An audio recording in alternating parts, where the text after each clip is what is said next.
Officer at Happy Limited. And today we're going to be talking about how you create happy workplaces. So we're going to, my aim is to challenge you. My aim is to make you think. My aim is also to leave you with a couple of tips that you can put into practice back at the office. But first of all, let's me see. Where are you? If you have downloaded the desktop version and you have access to the drawing tool, which is the bottom pen in the list, in the set on the top right control panel, please do draw where you are. If you haven't, use the chat facility. Now the chat is, if you're still on the system one, it's on the top right, the third down or second down. So please do either put in the chat room or on the map. Where are you? We've got somebody around Exeter. We've got somebody in London. Have we got anybody from further afield? Do type in. We've got somebody that looks like Brighton. Taunton, sorry. Was that Oxford? Okay. Okay. So we've got 16 people, which is excellent. And it looks, oh, they've got somebody from, it looks like Belgium. Could be Holland, but I think it's Belgium. Rotterdam. Ah, okay.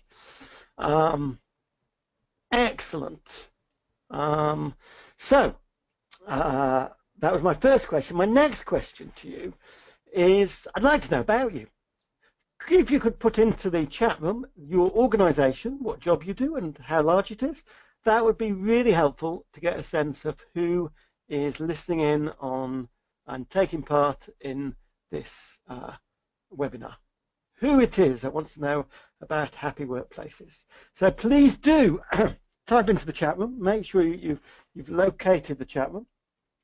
Type into the chat room where you're from. Public Health England. Okay. Osborne Energy. Good, good, good. Any more? Any more? Where are the rest of you from? They are now 18 of you.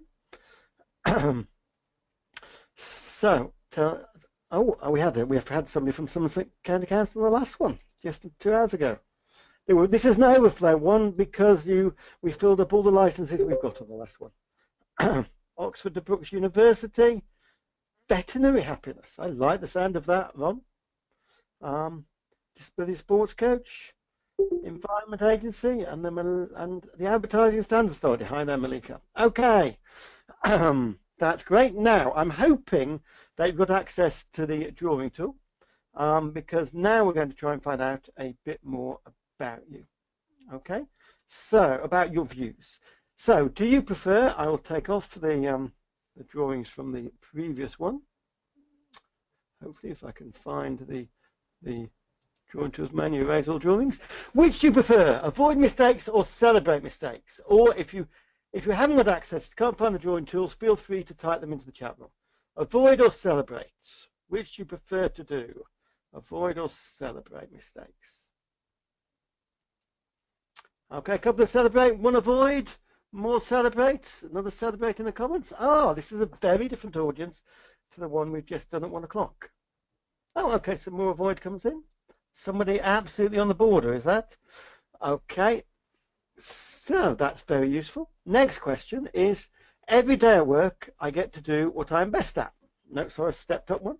Hang on a moment. Every day at work, I get to do what I'm best at. Yes or no? Or in the comments, Y or N? Yes or no? Oh. Only one person wholeheartedly gets to do what they are best at every day. Feel free to type in what gets in the way. Why you're not doing what you are best at. Very interesting. Okay. Let's take it to the next one. Which do you prefer? And again, I'll just erase all of that. Do you prefer to be told what to do, to have complete freedom, or to have freedom within guidelines? Which is true of you? And again, feel free to put in the chat room if you're not sure. We got one, we got two on the complete freedom. We got nobody who likes being told what to do. But we have lots and lots like freedom within guidelines. Okay. Okay, that is interesting. That's fairly typical. Again, let me What do you say to this one? I believe people are unmotivated or self-motivated. Theory X and Theory Y. Douglas McGregor back in 1962 came up with these ideas that either that the organisations either regarded staff as unmotivated, didn't really want to be at work, had to be paid or disciplined or carefully monitored. Or Theory Y, that they are self-motivated, they are eager to learn, that they really want to develop and really want to take responsibility. That's nice. Everyone's a Theory Y. It has to be said that Douglas McGregor in 1962 said he didn't know of a single organisation that was based on Theory Y. Every organisation in existence then was based on Theory X. So the next question is, which does your organisation believe? I.e., which to its processes and how it works, which are those based on? Do they evidence a Theory X mentality that people have to be carefully monitored, or do they evidence a Theory Y mentality? And if it's Theory Y, please type the name of the organisation into the chat room, because I'd love to know. This is very exciting that there are lots of Theory Y organisations out there. Do type in who they are into that chat room. It's very exciting. Because as I say, Douglas McGregor said there were none at all in 1962. But here we have 1, 2, 3, 4, 5, 6, 7, 8 in existence. One is Public Health England. That's great, Andrew. This is the only worker there. Orange is a Theory Y organisation. That's good to know, Miriam. Thank you very much. Okay, any more? Feel free to type them in. And I think we've got one more question, which is, happy workplace. Is it just a nice to have or a key priority? Please rate it as you feel. Key priority or a nice to have? And 3 comments saying key priority. Everybody says key priority. That's good. I like you folks. This is going to be excellent. Okay. So let's move on to happy. How many of you know happy? If you can find the hands up tool. If you can find the hands up tool, click on the hands up and click hands up if you know who happy are. Any idea who happy are? Put your hand up. Or maybe you can't find the hands up. If you look around your screen, yes, some people are starting to find it. Happy is a training business based in London. We've been going for 25 years, and for the last 10 years, in the early days, we were teaching people how to be more productive with IT. And in the last 10 years, we have been helping organizations create happy workplaces. We have been listed in the top 20 workplaces 5 years in a row. So what I'm going to be talking about today is partly based on our own experience, but also based on the organizations that we met. The Googles, the great workplaces, and what they share in common. So I'm going to start by sharing a core principle, and I hope you have found the hands up button, which is either on the right if you've got the browser version, or it's in the desktop version if you've got that. The core principle I would like to share with you is that people work best when they feel good about themselves. Hands up if you would agree with that statement. Hands up if you would agree that people work best when they feel good about themselves. Okay, we've got 3. We've got a few more. I know we've got quite a lot actually. Some going on and off. I'm hoping most people would agree. With a live audience, tend to get about 99% agreeing with this. So if that is the case, what should be the focus of management? Type into your chat room. What should be the key focus of management if we know that people work best when they feel good about themselves? Type in anything you like. But I would say the key focus of management, if people work best when they feel good about themselves, is getting the best from people. Absolutely, Neil, is enabling people to feel good about themselves. And I carry on typing if you've got anything else. But I like to ask, when I'm with a live audience, people put their hands up. Actually do this. Put your hand up if you work for an organisation where that is the key focus of management. Hands up if that is the key focus of management. Yeah? To make people feel good about themselves. Reach for that hands up button. Come on, somebody must have that. One person at the moment, Sabrina. I was recently on the panel with the chair of one of Britain's biggest retail companies, who, when I asked this question, put his hand straight up and said, yes, in my company, 90,000 strong, one of Britain's biggest retail companies, the main focus of management is making people feel good about themselves. Okay, any guesses who that company was? Please type into the chat room if you think you know who that company was. I only got 2 people, and one of them a one-person organisation. I'm delighted to know, Sabrina, that the LSE is a company, is an organisation where the management is focused on making people feel good. Sabrina's guessed Tesco. No. Okay. It didn't Tesco. I can also tell you it's not Sports Direct. People often jokingly guess that in sessions. So British retail company. Come on. And it's neither was it British Home Stores, but one of you has got it right, and well done Chris and Sabrina. Actually, it is John Lewis. John Lewis, which was founded by Speed and Lewis in the 1930s with one core principle, at the core of its principles, the belief that every decision should be made on the basis of how happy it makes its workers. That's the foundation stone of the most admired company in the UK. And Charlie Mayfield, who put his hand up that time, who's their chair, explained that at their last board meeting they spent 20 minutes discussing the numbers and 3 hours discussing people and how to motivate them. And thank you, Sabrina, for that comment. Her friend spent 25 years at John Lewis and is not leaving because he loves it.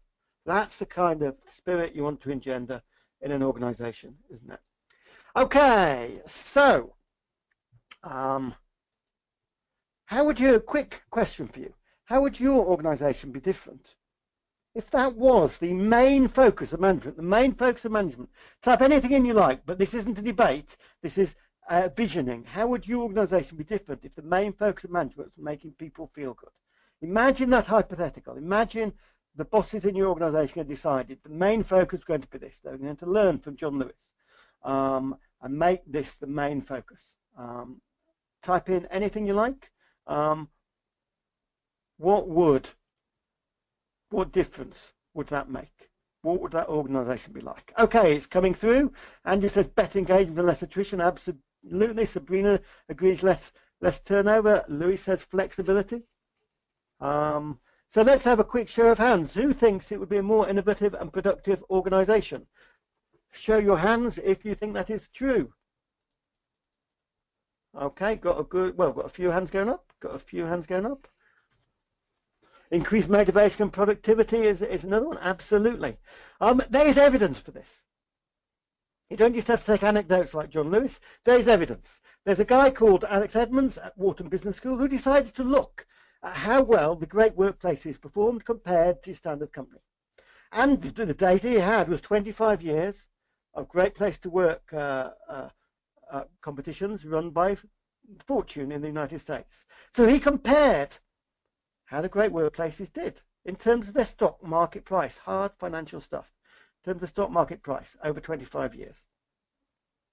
And he found a 4-factor alpha of 3.5%. Now, if you're not particularly financially minded, or like me, didn't understand what that meant, that means the stock price did 3.5% better on average every year.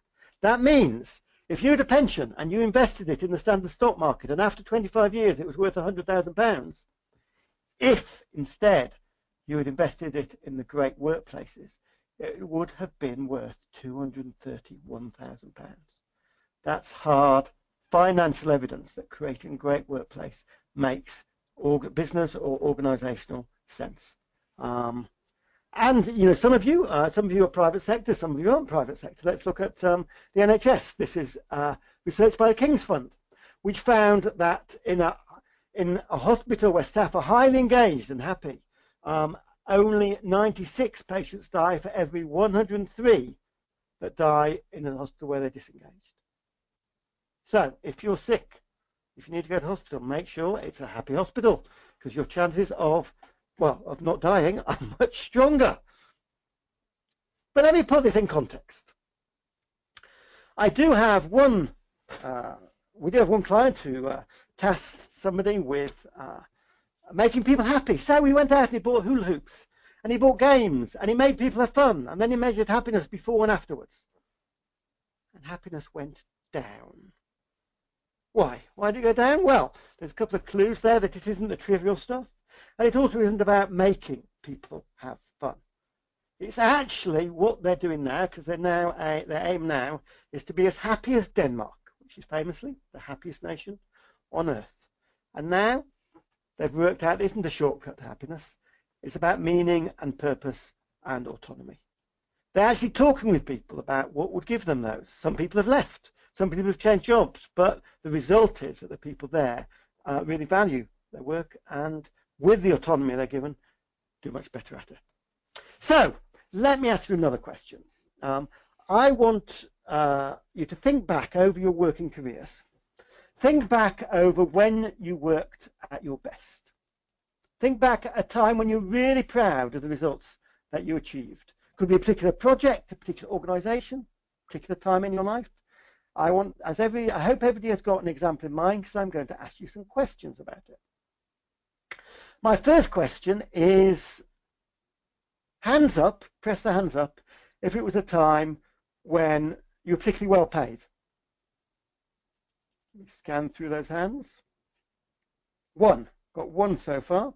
No, two. Oh, we got two or three. Okay. Hands up. Okay, I'll clear those. Hands up if it was a time when you were trusted and given freedom. Okay. Trusted and given freedom to make your own decisions. Lot more hands up there. Lot more hands up. Hands up at a time when you're challenged. Sorry. When you were challenged. Okay. If anybody's having difficulty finding the hands up button, feel free to type into the chat room. Now, I've asked that question of thousands of people, and I generally get about 10% when they were paid well. I often ask about communication from management, I get about a third. Get 80% when they were challenged, normally over 90% when people are trusted and given freedom at work. People work best when they are trusted. That is the universal lesson I've learned. But let me put it in context. I'm going to take you back to Maslow. I know some of you in HR, so you will know Maslow. Type in your chat room, what was at the bottom of Maslow's hierarchy of needs? Can you remember what was at the bottom of Maslow's hierarchy of needs? The idea of what was absolutely necessary. Andrew, Wi-Fi? No, not then. It might be now. What was actually at the bottom of yes, it was food, Sabrina, absolutely. It was shelter and food and water and these kind of things. What was at the top? What was that famous phrase at the top? Who can remember that phrase of what was at the top of Maslow's hierarchy of needs? Andrew, spot on. Self-actualization. Neil too, well done. Yeah, so Maslow's idea was that we all, when we haven't got it, what we focus on is having something enough to eat, somewhere to sleep, and basic safety. But those are necessary but not sufficient. When we've got those, it isn't more to eat that motivates us. It's belonging, self-esteem, and self-actualization. Being in control of your life. Okay? Let me translate that to a management hierarchy of needs. We all need to be paid. We all deserve to be paid and paid well. We all need to have some idea what's going on, but those are necessary but not sufficient. It is not money that, according to all research, motivates people. What enables people to work at their best are the top ones: support, challenge, freedom, and trust. Now let me ask you, and type this in, which end of this pyramid, the bottom or the top, do you think most companies and organizations are focused on, the bottom or the top? Type in B or T into the chat room. Okay, and we've got a B from Paul, thank you. Yeah, more Bs. Yeah, most organizations are focused on B. Louis, you've got a fortunate view of the world. You're in ones that focus on T. Where do you think the very best organizations, the one that win the best workplaces, are they focused on the bottom or the top? Absolutely. Absolutely, they're focused on the top. That is the difference. That is what this session is about. How do you shift your focus from the bottom to the top? How do you give people the trust and freedom? So, would you like a simple tip on how to give people that trust and freedom? I hope you would. I'm going to give you one. And I call it pre-approval. It might be something you practice already. Here is our old cafe at Happy. And we had a 19-year-old, first job, wanted to vamp it up. This was after she vamped it up. And rather than saying, yeah, okay, bring us a plan and we'll see whether we can approve it, we said, yes, here's the budget. Checked she was au fait with our ethos and said, go away and do it. And I saw it for the first time when I walked in and saw it looking like this. And I rather liked it.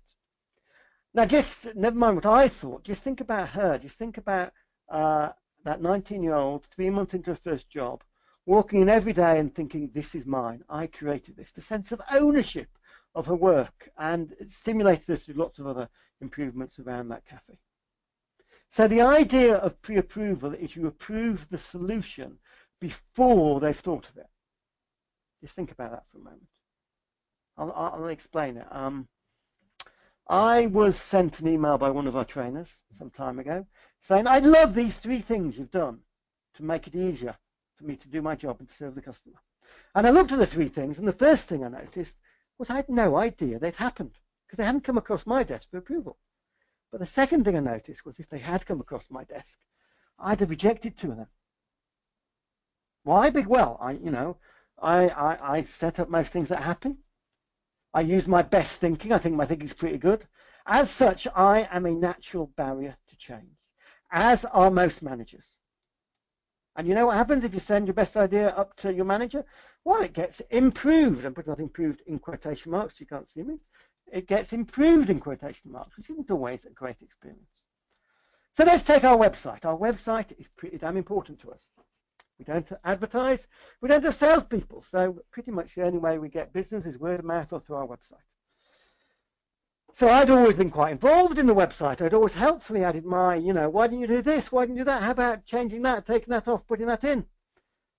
With the result that the person in charge of the website never felt completely in charge of the website. So this time I thought, okay, let's pre-approve it. That doesn't mean we said to Johnny, who took it on, you can do whatever you like. That isn't what pre-approval is. They're guidelines. It's freedom within guidelines, the thing nearly all of you asked for earlier.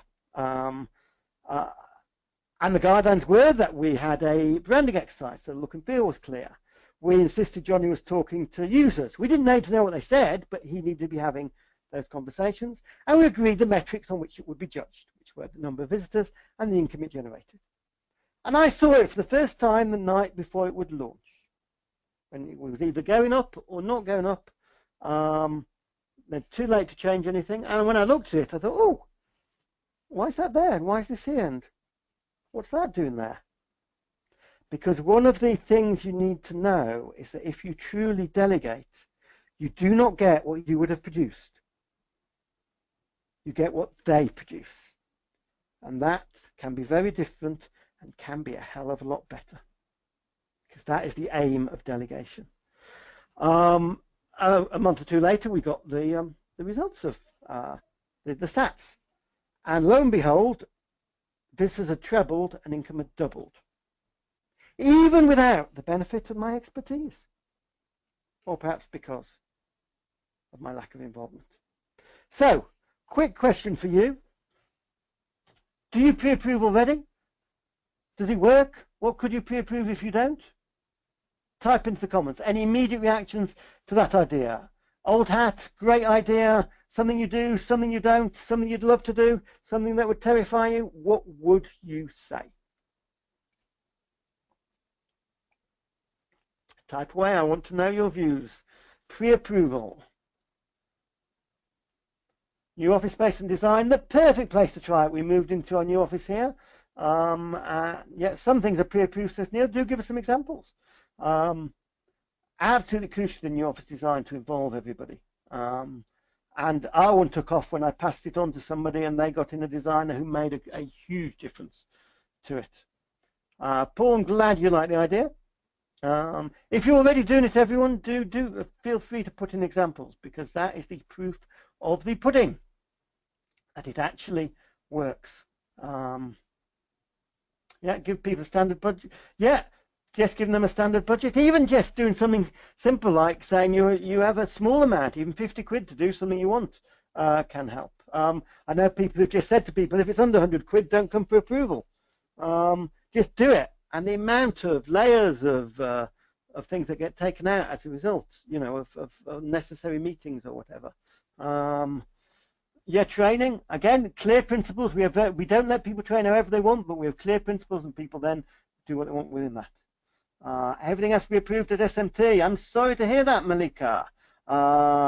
Let's move you to a pre-approval culture, the Advertising Standards Agency. They need it. Okay. Let's then let me give you an example. Of an organisation who took it a stage further.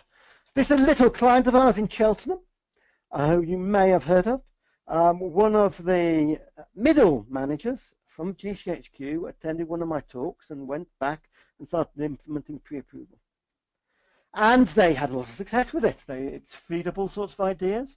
And so they then took it one stage further, and I love this. This is the question: are you as innovative as the public sector? Private sector organisations, do you say yes to that? Do you say, of course we are? Well, listen to this story. What they did was they needed to be innovative. We all need to be innovative, but GCHQ needs to be at the forefront of technical innovation because of the work it does. So they managed to get from senior management a £1 million innovation budget. And they then set up a crowdfunding site and said people could put up, I want £500 for this, or £10,000 for this, or in one case £40,000 for something. And they had a whole range of ideas. And in most companies, what would happen next is senior management would look through the ideas, maybe take presentations, and then decide which ones to approve. But GCHQ was fired up with this new idea of getting frontline staff to make the decisions. So they split the £1 million budget into 100 lots of £10,000 each. And they gave that to the most junior members of staff in the organisation, people who had never managed a budget and never managed a person, and said, you decide which things on our website deserve funding. And with no other intervention, that's what happened. So now at GCHQ, if you've got a £10,000 idea, you put it up on what's called One Stop and wait to see if people are prepared to back it. And you can get things done within days, I'm told now, rather than the weeks and months it used to take to get approval. But just think about that, the idea that it's the frontline staff who take the decisions. You strip off all the approvals. You just strip off all the bureaucracy and let people decide. Similar, another example, another public sector, well, kind of public sector, social enterprise. I don't know if anybody's heard of Buurtzorg, who came to speak at our last public sector conference. Buurtzorg is a nursing company based in the Netherlands. And they were sick of the fact that nursing care, that, people would tell them what to do. They would go out in their vans and they'd have 20 minutes with so-and-so and 10 minutes with so-and-so and 5 minutes here. And it had all been decided for them. Nobody was happy, the patients weren't happy, the nurses weren't happy. It's very similar, of course, to what happens in this country. I don't know if anybody here is involved in care, but it's very similar to what happens here. So they decided, 4 nurses in the Netherlands in 2008 decided they didn't want to do it like that. They wanted to treat the nurses as they wanted to each day, day by day. Those 4 nurses are now 10,000 nurses in just 8 years. They are organised in teams of 10 like this one. They have no manager, and they decide for themselves, without anybody telling them what to do, how much help and support people need. Ernst & Young reckons it saved the Dutch healthcare system over €1 billion. Buurtzorg has become the best place to work in the Netherlands, and people all over are learning from it. And in this country, guys, are just starting an experiment with this novel idea that you should rely on the experts to make decisions. The experts being the people who are in contact with the patients or the customers or the clients, whoever you're dealing with. So then, what is the role of managers? I'm going to give you a quiz now. Are you ready for a quiz? I hope you're ready for a quiz. Google decided to investigate this. Now, we've held a couple of happy workplace conferences with Google, so they let us in on this internal research, which I think they have now made public. And they, being Google, didn't just have a chat about it. They looked at the data. It looks at tens of thousands of pieces of data, and they came up with a number of management behaviours that people should do. Now, I'm going to show you the top five that they came up with, and your task is to click the single one that you think was the most important, that came top. Which single one of those came top? Okay, so I'm hoping you can click it. Yes, click one of those. Yes, I'm starting to get votes, so click one of those to indicate which you think was the single one that was the most important management behavior according to Google. I've got 50% of you voted, 61%, 2/3 of you voted. I'll keep it open for another 10 seconds for you to finish voting. Okay, so which was the most important management behavior according to Google? Well, let me tell you the top three in reverse order. Third was show interest in your people. So you did well, those who got that. Second was empower, don't micromanage. That has been the theme of today, so you could think yourself justified in guessing that. But first, the single most important behavior of management. The single most important behavior of management was to be a good coach. Okay, to be a good coach. Now think about that. Now, if any of you have had a coach in your time, and in your working life, can you type into the chat room one thing they did for you? So if you've had a coach, type into that chat room one thing they did for you. Okay, I'd like to hear that because I want to know from you what it is that coaches have done. So encourage my development, says Neil. Help me be more me. That's a nice one. Because what I'm guessing is they didn't tell you what to do. Because having asked hundreds of people this question, they don't do that. What they do generally is they ask questions. They help you build your self-confidence. They help you, yes, Caroline, play to your strengths. They help you find your own solution. That's what a coach does. Hands up if you would like your manager to do that.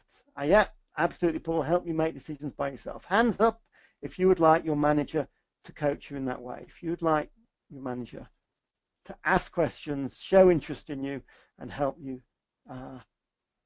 In fact, well, type into the thing, how would your working life be different if that's what your manager did? How would it feel different? Yeah, do let me know. If they've got the skills, says Ron, that is a very important point, Ron. We'll come back to that. You'd feel more motivated, says Sabrina. Absolutely. Imagine you go into work and you see a post-it from your manager saying, I'd like to see you at 2 o'clock. Do you feel excited? Because you should. Well, that's interesting, Neil. My manager's a good coach, but the wider systems tends to limit the impact. Yeah, a lot of us have experienced one-off coaches. That rare person who is a real multiplier of people. Because whatever the general ethos is, they've gone for it. What we've done to help some organizations do is shift the entire culture to a coaching culture. And that can transform an organization. Certainly that's what we seek to do at Happy. It's certainly, as you'll see, what they do at Google. And it means that, you know, there's someone there for your development. So let me just move on to that with our framework. I call it the job ownership framework. Put this in context, because as you saw, not many of you wanted complete freedom. 1 or 2 of you did. I do have one friend who was given a 3-word job description. It was do cool stuff. And he loved it. But actually most of us need a bit more guidance than that. And most of us managers need to feel we've got a bit more definition. So when I started at Happy as an IT trainer, this was almost 30 years ago. I thought I was the bee's knees. I had believed I was the best, and my challenge would be to find other people as good as me. So out I went and made detailed notes on what people did well and what didn't do so well. And at the end of the day, I'd feed that back to them. How do you think that went down? Do type in your thoughts on how that went down, getting feedback in that way.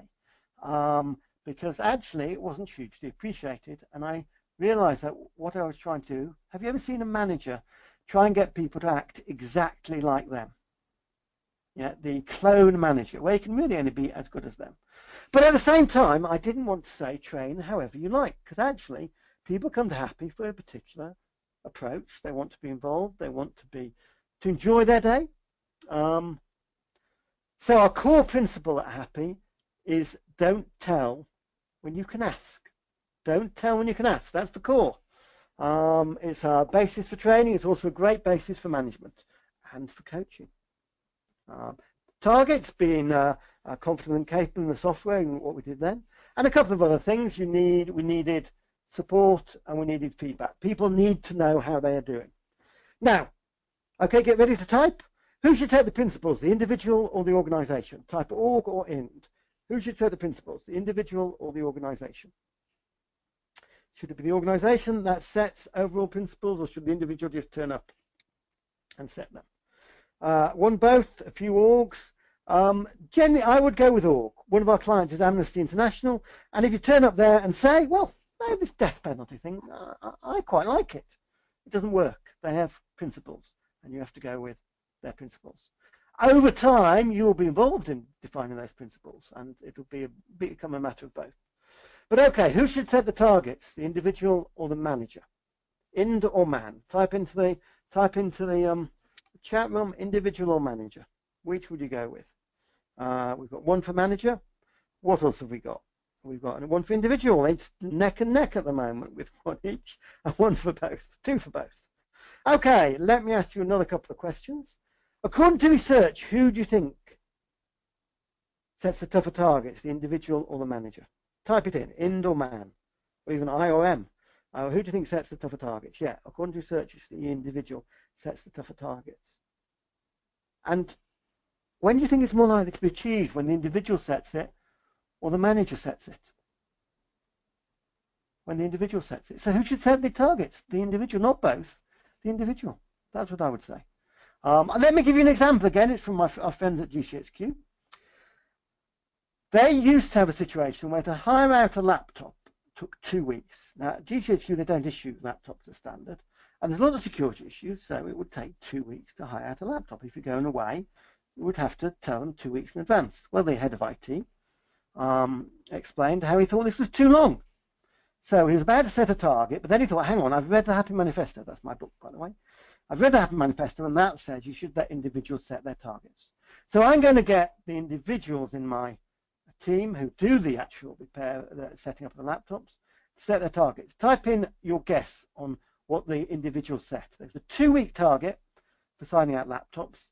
What do you think the members of the team set, who had been fulfilling this 2 weeks, what do you think they set as their target when they were given free rein to set whatever target they wanted? Though I guess there was a hint that it should be less than 2 weeks. So we've got 1 day from Andrew, any more, 2 days from Neil. The head of IT said if he'd set himself, he would set it as 1 day. Shall I tell you what he said? Paul's getting tougher with 1 hour. They set it at 5 minutes. They couldn't see any reason it should be longer than 5 minutes. And when they achieved the 5 minutes, they set it as 3 minutes. When they achieved the 3 minutes, they set it lower, so that now, if you go to sign out a laptop at GCHQ as a member of staff, you get it within 1 minute. And they're literally timing it. They're building in the feedback. It'd be no good if they had no idea how long it took, but they set the timer and they see how long it takes. And they do it in less than a minute. That's the benefit if people are fired up and you let them set their own targets. Yeah? Like that idea? I do. We have people here that set their own targets and set them a lot tougher. So, my next question to you, let us say that you've given people freedom. You've empowered them. You've let them set their own targets. All you're doing is coaching them. And something goes wrong, some terrible mistake. Type in, what do you do? Type into the chat room. How do you respond? Some terrible mistake has happened. What do you do? Now, earlier, we learned from it, says Andrew. Absolutely. Celebrate. Sorry, you've read the book, have you, Joe? Excellent. I'm delighted you have. Yes, I believe in celebrating mistakes. You may have spotted that. Do we want mistakes? Yes or no? Yes or no? In Y or N in there, do we want mistakes? Yes, yes. If I come to you and say, I've been working here 3 months and I've made no mistakes, what do you think? When you, as Ron says, you'll think I haven't grown much. You'll think I haven't done much, probably. Or you think I'm lying, one or the other. Let me give you a story which Joe will know from the book. Is a company called Huntsman in the northeast of England. I had a big red button on the wall, and if you pressed the red button, it was a chemical company that discharged the chemicals into the local river, which was not a good outcome to have. And one day the scaffolders were in, and one of the scaffolders, you're probably guessing what happened, he was wandering around with his scaffold pole, and yes, he nudged the red button. The chemical started discharging. When the scaffolding company found out, they sacked him. But when Huntsman found out, they insisted he'd be reinstated, insisted to be sent back to work on their site, and held a little tea party to thank him. Why did they do that? Well, I did miss out a bit of the story, which was nobody saw him press the red button, and he could have scarpered, and nobody would have been any the wiser. But he went into the control room and said, I've nudged this button, and there's a light on, and I've no idea what's happening, but I thought you should know. It meant they could solve the problem within 30 minutes, minimum environmental damage, and no fine. Because making a mistake is not really normally a problem, it's the cover-up. And what they wanted to say, the message that I was told spread like wildfire around Huntsman was this is a no-blame organisation. And this is a dangerous plant. These are dangerous chemicals, but they were saying if you get something wrong and you own up to it, there will be no blame. There'll be no mistake. No blaming for any mistake. Yeah? Make sense? Now, so let's look back at, again, at the manager's role. How the manager fits into all of this. We've learned that the most effective management behavior is coaching. And I'm going to give you a radical idea. A radical idea that you should choose who manages people. Choose who manages people based on how good they are at, guess what? Guess what the sentence is completed with? Type into your chat room. Based on how good they are at what? Type into the chat room. Can you guess the second half of the sentence? Are you all paying attention? I think you are. Yes, Paul, managing people, actually, Andrew, Kate, fair question, coaching. But the actual thing, I always say, is how good they are at managing people, because what are they chosen for normally? What are they chosen for normally? Why are people promoted to be managers?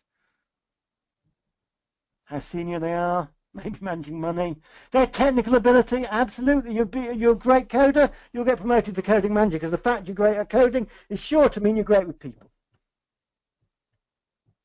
Now, let me just, well, actually, let me put up the next slide, which I would say there's roles of management fall roughly into these: strategy, decision-making, supporting, challenging, coaching.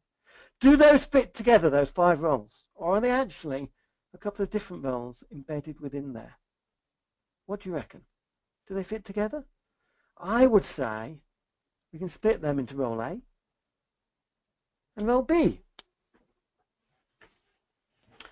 And which should people get promoted on, A or B? Type in, which should people get promoted on? Their capacity at role A or their capacity at role B? Oh, some people say B, actually. Okay. My experience has always been A, that people get promoted on their ability at that, but they still have to do B. Hands up if you know of a manager who is great at A and lousy at B, but is still managing people. Hands up if you know of that situation. You're getting a few hands up, Yeah, quite a lot of hands up, actually. Okay. We have a belief at Happy that you should play to your strengths. We use something called Strength Finder. Oh, somebody said their CEO is in that capacity. There you go, Louis, there you go. Play to your strengths. So if you've had an appraisal and you look at your strengths and you look at your weaknesses, which do you normally go away having to focus on? Your strengths or your weaknesses? Which do you normally go away having to focus on? You just type S or W. Yes, the weaknesses. What's an alternative? And the alternative is you focus on getting better at what you're good at, rather than trying to get better at something you might never be good at. That's what we try and do at Happy, get people to do what they're good at. That Gallup poll, and actually I think the majority of you aren't doing every day what you're good at. But Gallup asked over 1,000 people, do you get to do every day what you were good at? Type in a number to represent what percent you think say yes to that question. Fire away, type in a number. What percentage say yes, every day I get to do what I'm best at? Simple number, type one in. We've got 10, we've got 25, we've got 20, we've got 40, we've got 1 from Louis. So we go from 1 with Louis to 40 with Miriam. Another 40. Okay, some optimists. The answer is 1 in 6. That's 17%. In this country, tell Gallup, that's in the UK, tell Gallup that every day they get to do what they're best at. That is shocking, I find. That is very, very sad. And we work hard on moving people around jobs to make sure they're doing what they're good at. Every year in our admin department, we throw the jobs in the air and everyone picks what they'd like to do next. Put them all on the board and people pick what they like to do next so that they can be doing what they're good at and avoiding what they're not good at. And you know what? Let me let you into a secret. Some people are not good at managing people. Particularly, some people are not good at coaching people. Ron said earlier, let them coach if they're good at it. Gallup reckons that 10% of the working population are natural managers of people, and another 20% can be taught it, and you should forget the rest. Now that's a bit pessimistic, but they've got a point. Why do we make it so that to get promoted you have to manage people, whether that is one of your natural skills or not? Let me tell you a story of one of our clients, a client called Cougar. Cougar are a software development company. They sent a bunch of their project managers on one of our managing people courses. And at the end of the day, 4 of them went to Kathy, who was teaching it, and said, love the course, really informative, useful, helpful, but it's made us realize we don't actually want to manage people. And we're going to go back and tell Clive, our managing director, we don't want to manage people. Well, we were a bit concerned because Clive had paid for the course. We wondered what he'd say. So we were lucky. Clive was delighted. He'd been trying to find a way to let his people know that they really shouldn't be managing. It really wasn't suitable to their skills. But what they did was they went away instead and said, okay, we want to have a promotion track for people who aren't managing people. So let's, based on judo belts, we'll have, as a coder, you can start on yellow, go to green, go to blue, go to brown, and end up as a black belt coder.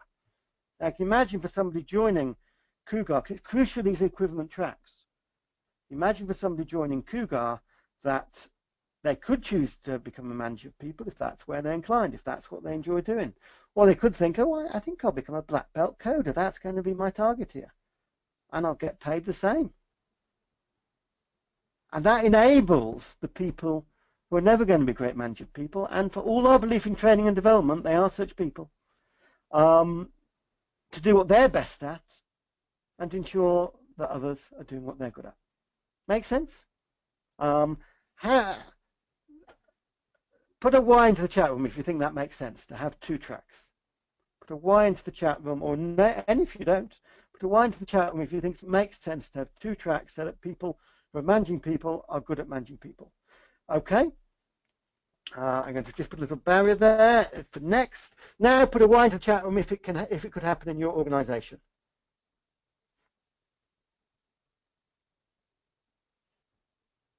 Oh, Neil says yes. Yeah. Bit radical. Oh, let me in these places that don't think they can do it. Let me come and meet your directors. Oh, Paul, you currently do this. Remind me which your company is, Paul. And Neil, remind me which your company is. I'm always interested in companies that are doing this kind of thing.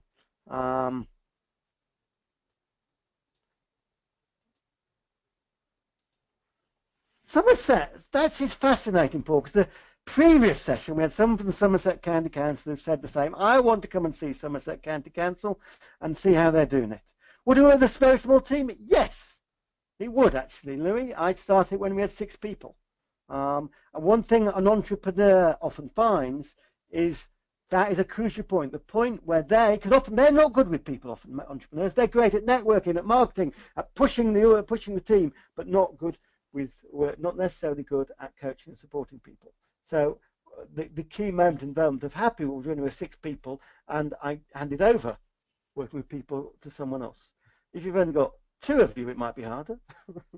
but even when you get up to 6. So the result of this is that at Happy, we have split role A and role B. So the person who is in charge, who is head of training and does the strategic decisions for training, has no line management connection, indirect or direct, to those in role B. Now, you might wonder how that works, but most of you will be in organisations where you've had projects and you've had a project manager who is not the line manager of the person. And that works. They work together on the project, and there's someone there to support and coach them. Yeah. So, bringing this all together. Yeah, because we're nearing the close of this. Bringing this all together, I would sum up. Just flick through a couple. So, I don't know. Let me just step back over that one. So, at Happy, gave the game away there. At Happy, if somebody comes to me and says, "I love the work I do. I love the people I work with. I'm even happy with what I am being paid, but I can't stand my manager." Has anybody been in that situation? Eh? Put the hands up. Press hands up if you have been in that situation, in one way or another. Could have been on either side of it or just seen it. What normally happens? What is the normal outcome of that situation? Type it into the chat room. What's the normal outcome? What happens as a result of that? You left. Absolutely. That is a sad consequence. People join companies, they leave managers. That is a sad outcome.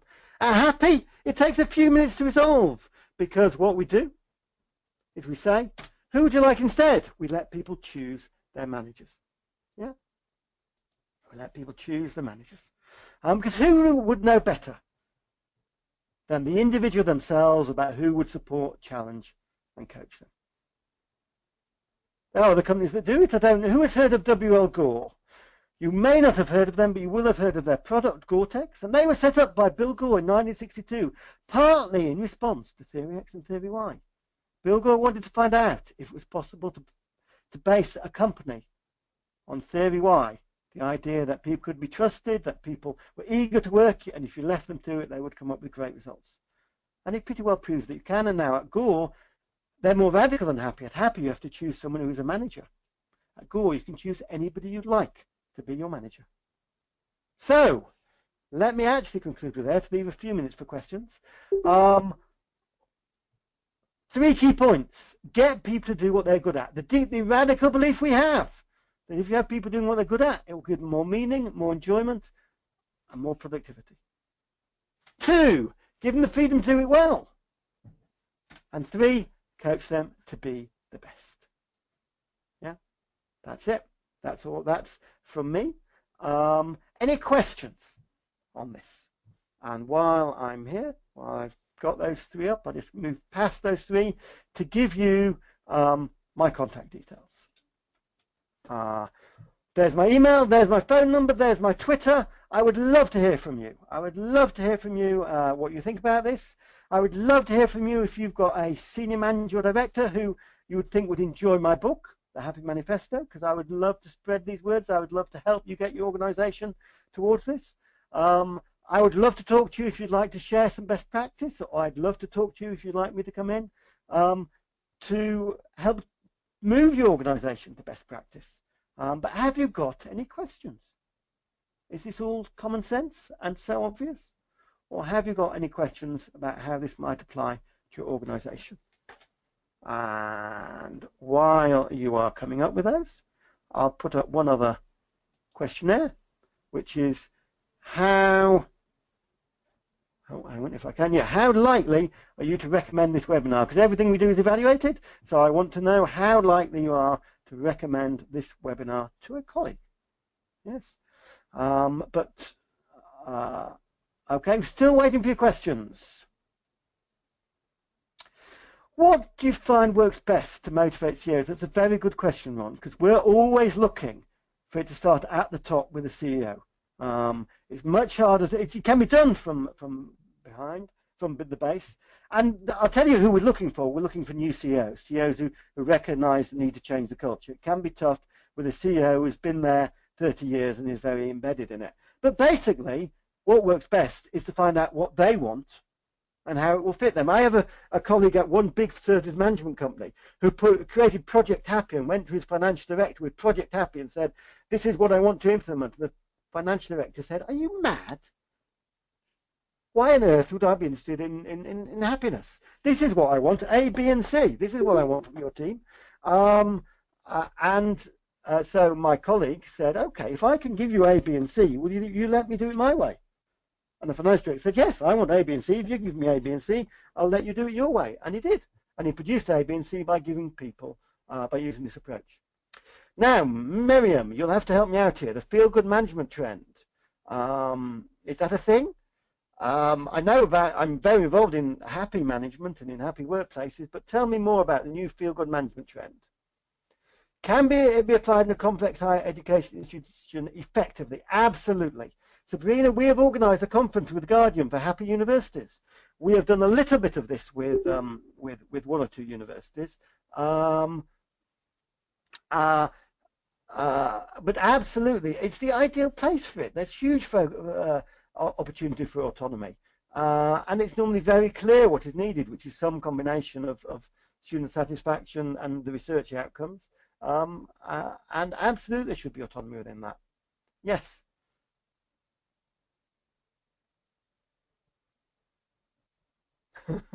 Paul, well, financial savings is an interesting one. As I gave you the example earlier, and if you go to my LinkedIn profile, you'll see it written up of Alex Edmonds and how he showed you get more financial growth as a result of this approach. There's various stories. There's the story of Deloitte, who decided to let people decide for themselves what their expenses when they claimed expenses rather than having a policy, and the expense claims went down. So will be a challenging part of the public sector? No, it won't. We've got a conference on happy workplace in the public sector. Andrew, do email me for details. I know you came to our last conference, but public sector is crying out for it. Oh, and Nikki's just mentioned that. Okay, I'm going to be around for a few more minutes, but feel free to close there if you want to. Thank you very much for attending. I would love to help you in any way in helping your workplace to become a happy workplace and a more productive workplace as a result. Join the movement for happy workplaces. And great to be with you all. Some familiar names and some new names.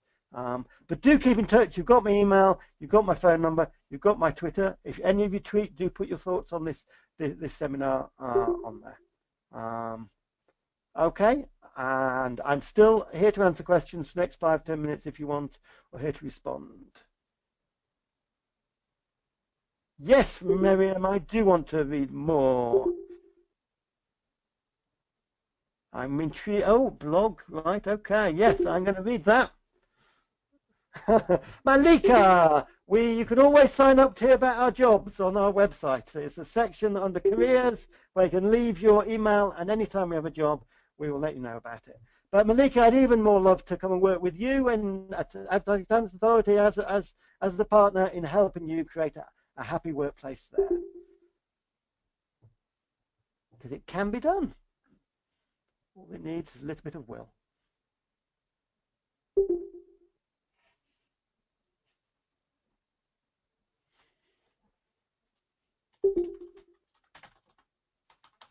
So thank you all and stay in touch.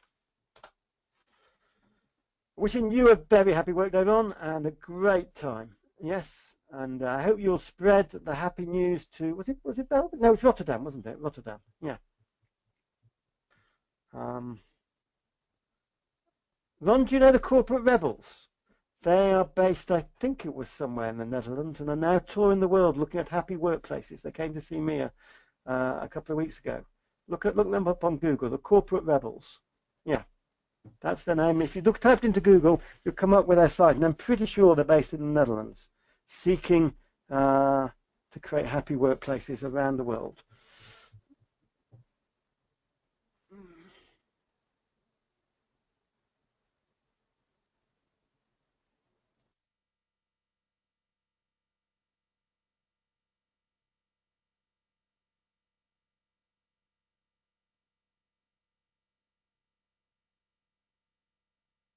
Okay, I think everyone's gone quiet. I will say bye for now. This